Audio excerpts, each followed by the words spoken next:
గుంటూరులోని ప్రముఖ విద్యాసంస్థ శారదానికేతనంలో అదనపు గదుల నిర్మాణ ప్రారంభోత్సవం ఈ నెల 11న జరగనుంది. 1922లో బాలికల విద్య కోసం స్థాపించబడిన ఈ విద్యాసంస్థలో ఈ కార్యక్రమాన్ని 2/14 బ్రాడీపేటలో నిర్వహిస్తున్నట్లు సెక్రటరీ టి శ్రీనివాస్, పూర్వ సెక్రటరీ జి శ్రీనివాసరావు, జనచైతన్య వేదిక రాష్ట్ర అధ్యక్షులు వల్లంరెడ్డి లక్ష్మారెడ్డి తెలిపారు. ఈ నెల 8న గుంటూరులో మీడియా సమావేశంలో టి శ్రీనివాస్ మాట్లాడుతూ ఈ కార్యక్రమానికి కేంద్ర గ్రామీణాభివృద్ధి మరియు కమ్యూనికేషన్ సహాయ మంత్రి డాక్టర్ పెమ్మచాని చంద్రశేఖర్ ముఖ్య అతిథిగా హాజరవుతారని తెలిపారు. సమరయోధులు ఉన్నవ లక్ష్మీనారాయణ గారు, ఉన్నవ లక్ష్మీబాయి గారు వారిద్దరూ చొరవ తీసుకొని ఇక్కడ ఓ చిన్న పూరిపాకలో 10 మంది విద్యార్థులతో భోజన వసతి కల్పిస్తూ స్కూల్ ప్రారంభించారు. ఆ అనంతరం మునగాల జమీందారు రాజా వెంకట నాయన్ గారు వారి మనవడు సుదర్శన్ రెడ్డి యొక్క జ్ఞాపకార్థం దాదాపు 2 ఎకరాల స్థలాన్ని, ఇప్పుడు మనం ఉన్న ఈ స్థలాన్ని వారు దానం చేశారు. అనంతరం మనకు ఎదురుగా ఉన్న ఇంకొక దాదాపు ఎకరా స్థలాన్ని ఈ సంస్థ కొనుక్కుంది. ఈ 3 ఎకరాల్లో శారదానికేతనం అభివృద్ధితో వస్తుంది. ఇప్పటి వరకు నాట్కో సంస్థ, తమ్మారెడ్డి భరద్వాజ గారు, బొమ్మిడాల కృష్ణమూర్తి గారు, పోలిశెట్టి శ్రీహరిప్రసాదరావు గారు, లయన్స్ క్లబ్ వాళ్ళు, ఇట్లా రకరకాల వ్యక్తులు ముందుకొచ్చి క్లాస్ రూమ్స్ కట్టియటం కానీ, డైనింగ్ హాల్స్ కట్టియటం కానీ ఇవన్నీ చేయటం జరిగింది.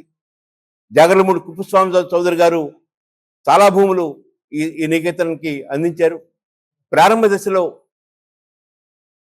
కొండ వెంకటప్ప పంతులు గారు, మన కాంగ్రెస్ పార్టీకి జాతీయ అధ్యక్షుడిగా పనిచేసిన ఆయన, వారు 140 ఎకరాలు వినుకొండ దగ్గర ఈ శారదానికేతానికి ఇవ్వటం జరిగింది. ఇలాంటి ఎందరో మహనీయుల యొక్క కృషి ఫలితంగా ఈరోజు ఈ విద్యా సంస్థ అభివృద్ధి చెందుతాం. దీన్ని మరింత ముందుకు తీసుకెళ్లాల్సిన అవసరం ఏర్పడింది. ఎందుకంటే విద్యార్థులు 550 మంది దాటారు. వారందరికీ రెసిడెన్షియల్ ఎడ్యుకేషన్ ఇవ్వాలంటే క్లాస్ రూమ్స్ అవసరమైనవి. ఈ నేపథ్యంలో మిత్రులు లయన్ వీరప్రకాష్ గారు వారికి ఉన్న బంధుత్వంతో, వారికి ఉన్న పరిచయాలతో ఇక్కడ పనిచేస్తున్న సింగారావు గారు ఇక్కడ ఎగ్జిక్యూటివ్ ఆఫీసర్ గాను, సెక్రటరీ అండ్ కరస్పాండెంట్గా పనిచేశారు. వారి జ్ఞాపకార్థం వారి కుమారుడు కాండ్రు పాపారావు గారు ఆర్థిక సహకారంతో, కాండ్రు అప్పారావు గారు ఆర్థిక సహకారంతో ఈ క్లాస్ రూమ్స్కి నిర్మాణానికి పూనుకున్నాం.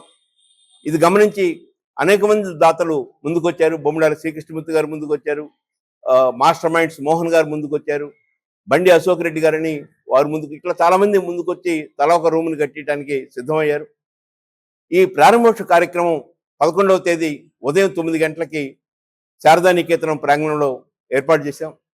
ఈ కార్యక్రమానికి ముఖ్య అతిథులుగా కేంద్ర సహాయ మంత్రి డాక్టర్ పెమ్మసాని చంద్రశేఖర్ గారు, నర్సాపేట లోక్సభ సభ్యులు శ్రీ లావు శ్రీకృష్ణదేవరాయలు గారు, గుంటూరు నగర మేయరు ఆలపాటి రాజేంద్ర ప్రసాద్ గారు, శాసనమండలి సభ్యులు, అదేవిధంగా స్థానిక ఎమ్మెల్యే మాధవ్ గారు, వీరితో పాటు అనేక మంది దాతలు పెద్దలు రావటం జరుగుతుంది.